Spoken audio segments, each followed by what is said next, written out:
Halo bro, kembali lagi dengan waktu bercerita. Indonesia secara konsisten dinilai sebagai salah satu negara yang relatif aman jika Perang Dunia III meletus, dan hal ini didukung oleh beberapa alasan mendasar.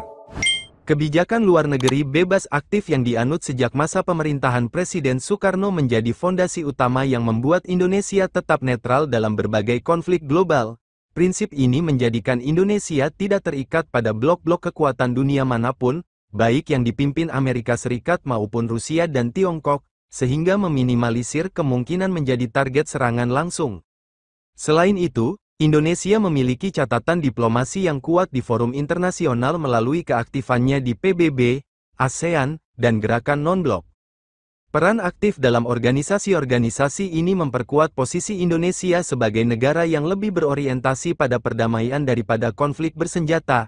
Sejarah membuktikan bahwa negara-negara yang mempertahankan netralitas seperti Swiss dan Swedia berhasil menghindari kehancuran selama Perang Dunia II, dan Indonesia memiliki peluang serupa jika konflik global terjadi lagi. Namun, para ahli menekankan bahwa netralitas saja tidak cukup menjamin keamanan mutlak. Dosen hubungan internasional dari Universitas Indonesia menyatakan bahwa Indonesia perlu terus memperkuat sistem pertahanan siber dan keamanan maritimnya, mengingat ancaman modern tidak lagi terbatas pada serangan konvensional. Dengan memadukan kebijakan luar negeri yang bijaksana dan kesiapan pertahanan yang memadai, Indonesia dapat mempertahankan posisinya sebagai wilayah yang relatif aman di tengah gejolak perang global. Perkembangan terakhir menunjukkan bahwa Indonesia terus berupaya meningkatkan kapasitas pertahanannya tanpa meninggalkan prinsip netralitas. Alokasi anggaran pertahanan yang meningkat setiap tahun diimbangi dengan tetap aktif menjadi penengah dalam berbagai konflik internasional. Pendekatan ini diharapkan dapat menjaga stabilitas nasional sekaligus memperkuat posisi Indonesia di mata dunia. Sebagai negara dengan letak geografis strategis dan sumber daya alam melimpah, Indonesia memang memiliki potensi untuk menjadi salah satu wilayah yang lebih aman jika Perang Dunia terjadi. Namun, semua itu harus didukung oleh kesiapan menyeluruh, mulai dari pertahanan militer, ketahanan pangan, hingga stabilitas politik dalam negeri. Dengan demikian, predikat sebagai negara aman bukan hanya berdasarkan pada lokasi geografis semata, tetapi juga pada kesiapan nyata dalam menghadapi berbagai skenario terburuk. Dari perspektif geografis, Indonesia memiliki keunggulan alamiah yang membuatnya relatif lebih sulit untuk diserang atau diduduki dalam skenario perang global. Sebagai negara kepulauan terbesar di dunia dengan lebih dari 17.000 pulau yang tersebar di wilayah seluas 1,9 juta kilometer persegi, tantangan logistik untuk melakukan invasi ke Indonesia sangat besar. Karakteristik geografis ini berbeda dengan negara-negara kontinental yang memiliki perbatasan darat dan lebih rentan terhadap serbuan pasukan darat. Selain itu, posisi Indonesia yang terletak di antara dua samudera, Hindia dan Pasifik, dan dua benua, Asia dan Australia, justru menjadi keuntungan strategis, karena menjadikannya tidak berbatasan langsung dengan negara-negara rawan konflik. Kekayaan sumber daya alam Indonesia juga menjadi faktor penting yang mendukung ketahanan nasional dalam situasi perang. Dengan tanah yang subur dan iklim tropis, Indonesia mampu memproduksi berbagai komoditas pangan utama seperti beras, jagung, kedelai, dan aneka sayuran sepanjang tahun. Ketersediaan air tawar yang melimpah dari ribuan sungai dan danau turut mendukung kemandirian pangan. Sumber daya energi seperti minyak bumi, gas alam, dan batu bara, meski tidak sepenuhnya mencukupi, setidaknya memberikan dasar untuk mempertahankan pasokan energi dalam negeri jika terjadi gangguan impor. Namun, keunggulan geografis ini harus disertai dengan pengelolaan yang bijak. Pakar geostrategi dari Lembaga Ilmu Pengetahuan Indonesia, LIPI, mengingatkan bahwa meskipun secara alamiah terlindungi, Indonesia tetap perlu waspada terhadap potensi ancaman maritim seperti blokade jalur pelayaran atau serangan terhadap infrastruktur vital di pulau-pulau terluar. Penguatan sistem pertahanan maritim dan pengawasan wilayah perairan yang lebih ketat menjadi keharusan untuk benar-benar memanfaatkan keunggulan geografis ini dalam situasi perang. Selain itu, keragaman ekosistem Indonesia yang rentan terhadap perubahan iklim global juga perlu diperhitungkan. Dalam skenario perang nuklir misalnya, meski Indonesia mungkin tidak menjadi target langsung, efek samping seperti perubahan pola cuaca dan gangguan pada sektor pertanian bisa berdampak serius. Karena itu, keunggulan geografis harus dipandang sebagai anugerah yang perlu diimbangi dengan kesiapan menghadapi berbagai skenario terburuk. Meskipun secara geografis dan politis relatif aman dari serangan langsung, Indonesia tetap menghadapi berbagai ancaman tidak langsung yang serius jika Perang Dunia III terjadi. Salah satu dampak paling mengerikan adalah potensi nuklir fenomena penurunan suhu global drastis akibat debu radioaktif yang menghalangi sinar matahari. Pakar iklim dari BMKG memprediksi fenomena ini bisa menurunkan suhu di Indonesia sebesar 3-5 derajat Celcius, cukup untuk mengganggu siklus tanam dan memicu krisis pangan nasional. Sektor pertanian yang menjadi tulang punggung ketahanan pangan akan terpukul berat, dengan proyeksi penurunan produksi beras hingga 40% dalam skenario terburuk. Dampak ekonomi mungkin menjadi ancaman paling langsung yang akan dihadapi Indonesia. Sebagai negara dengan ekonomi terbuka, Indonesia sangat rentan terhadap guncangan pasar global.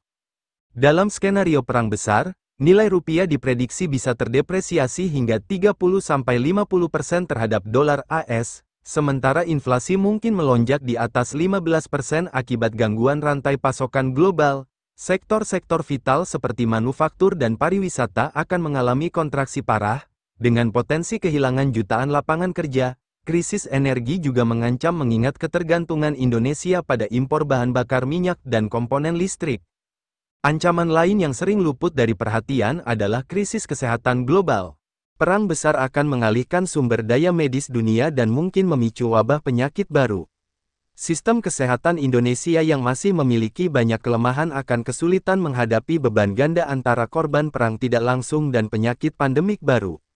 Penelitian dari Universitas Gadjah Mada menunjukkan bahwa dalam skenario perang nuklir terbatas saja, Indonesia mungkin harus menghadapi tambahan 5-10 juta kasus malnutrisi dan penyakit terkait radiasi. Di tengah semua ancaman ini, Indonesia sesungguhnya memiliki modal dasar untuk bertahan. Kemandirian pangan lokal di banyak daerah, kekayaan biodiversitas, dan tradisi gotong royong masyarakat bisa menjadi tameng penting. Namun, menurut analisis CSIS, semua ini harus didukung oleh kebijakan darurat yang komprehensif, mulai dari sistem distribusi pangan terpusat hingga protokol kesehatan nasional yang jelas. Tanpa persiapan matang, dampak tidak langsung Perang Dunia III bisa lebih menghancurkan daripada serangan militer langsung itu sendiri. Selain Indonesia, terdapat beberapa negara lain yang secara konsisten dinilai aman oleh para pakar jika Perang Dunia III terjadi. Selandia Baru sering menempati peringkat teratas karena lokasinya yang terpencil di Pasifik Selatan, populasi yang kecil, dan kemandirian pangan yang tinggi. Negara ini memiliki sumber daya pertanian dan peternakan yang melimpah, serta kebijakan imigrasi yang ketat yang dapat membatasi arus pengungsi jika terjadi konflik global. Swiss selama berabad-abad telah membuktikan ketahanannya melalui kebijakan netralitas bersenjata yang didukung oleh sistem bunker bawah tanah yang mampu menampung seluruh populasi negaranya. Sistem perbankan yang kuat dan cadangan emas yang besar membuat negara ini relatif tahan terhadap gejolak ekonomi global. Islandia juga termasuk dalam daftar negara aman berkat lokasinya yang terisolasi di Atlantik Utara, sumber energi geotermal yang berlimpah, serta populasi yang homogen dan terdidik.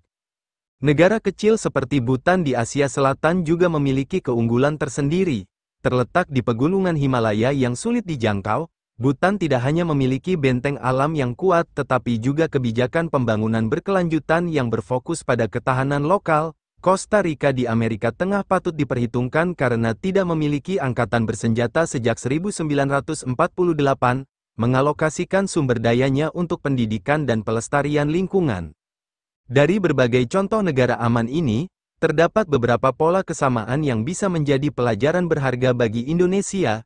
Pertama, pentingnya kemandirian pangan dan energi sebagai fondasi ketahanan nasional. Kedua, nilai strategis dari kebijakan luar negeri yang konsisten dan independen. Ketiga, perlunya investasi jangka panjang dalam infrastruktur perlindungan sipil dan sistem darurat nasional. Indonesia sebenarnya memiliki banyak keunggulan komparatif dibandingkan negara-negara aman lainnya, terutama dalam hal skala ekonomi, keragaman sumber daya alam, dan posisi geostrategis.